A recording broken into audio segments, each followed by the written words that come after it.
Some speakers here at the Republican National Convention have repeated the unsubstantiated claim that Democrats are rigging the presidential election, specifically about non-citizens voting. How did we get here? It happened because Democrats cynically decided they wanted votes from illegals more than they wanted to protect our children. Just last week, Ruben Gallego voted to let the millions of people who poured into our country illegally cast a ballot in this upcoming election. That claim is just one of many conspiracy theories about the security of America's election system that are being spread in the lead up to November. Our White House correspondent Laura Barone Lopez has been covering this, and she joins us now. Laura, we should point out this claim isn't new, but it is now frequently repeated by Republicans. Where did it come from in the first place?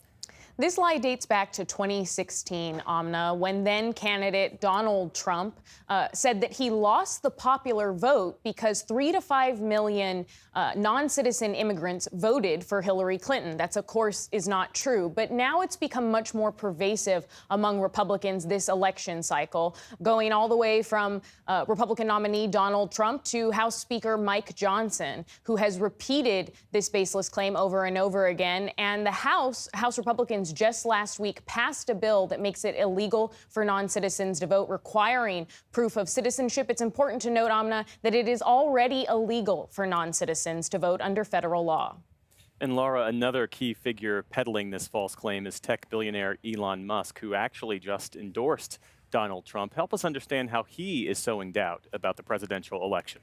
Just to give some context about Elon Musk's presence on X, on social media, he has more than 189 million followers on X, and it's widely reported that the algorithm, since he started owning that platform, the algorithm boosts his posts more than other users. And Musk has written posts on X that attack the voting system, specifically saying that, quote, the system is designed to make it impossible to prove fraud, mail-in and drop-box ballots should not be allowed. Now, Musk has also amplified on X a baseless claim posted by another user that said, quote, the number of voters registering without a photo ID is skyrocketing in 3 key swing states, Arizona, Texas, and Pennsylvania. And Stephen Richer, Maricopa County recorder, responded specifically on X to Musk, pointing out that voter rolls have actually decreased in Arizona, again, refuting that claim that Musk was amplifying. I spoke to Stephen Richer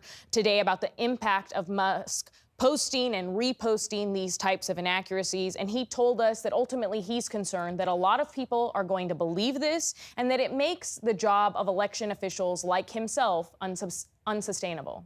Despite the millions of dollars that we've invested and the countless hours that we've invested to tours, to live streams, to teletown halls, to videos, to articles, to reports.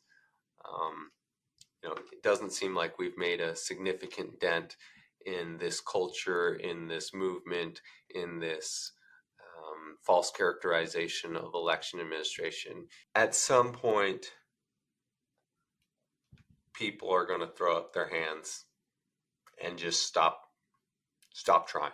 After 4 years of doing this, I'm personally nearing that point. As you can hear there, Stephen Richer is pretty disheartened about the situation. He has invited Elon Musk to come to Maricopa County to tour their voting facilities, to ask any questions that he might have about how voting is administered there. And Musk has not responded to Richer. And we also put out a request to X about these conspiracy theories that Elon Musk is posting and received no response. Laura, you can hear the frustration in his voice there. So how are other election officials like Richer in other key swing states responding to all of this?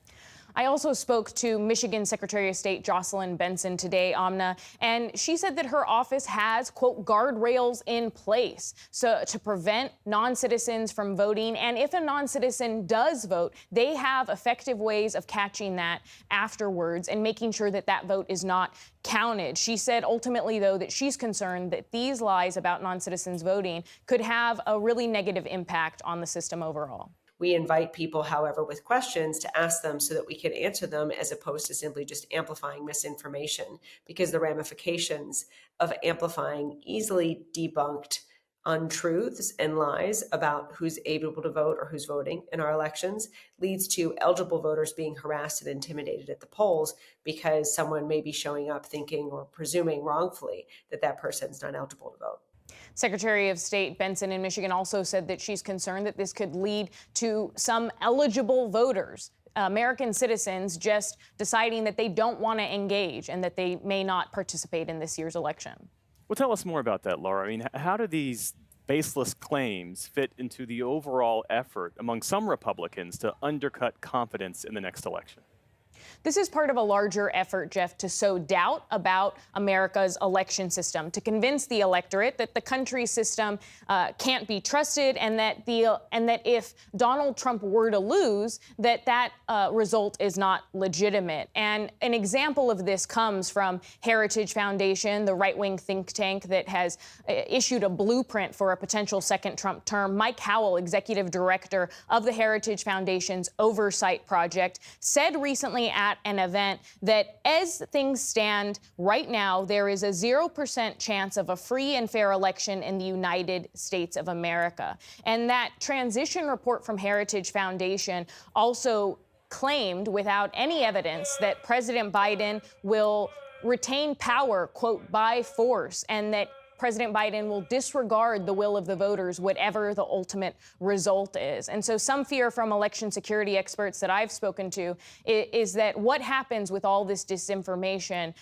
if Donald Trump were to lose, that it could potentially result in some political violence in the end, Jeff. Laura Barone Lopez. Laura, thanks so much. Thank you.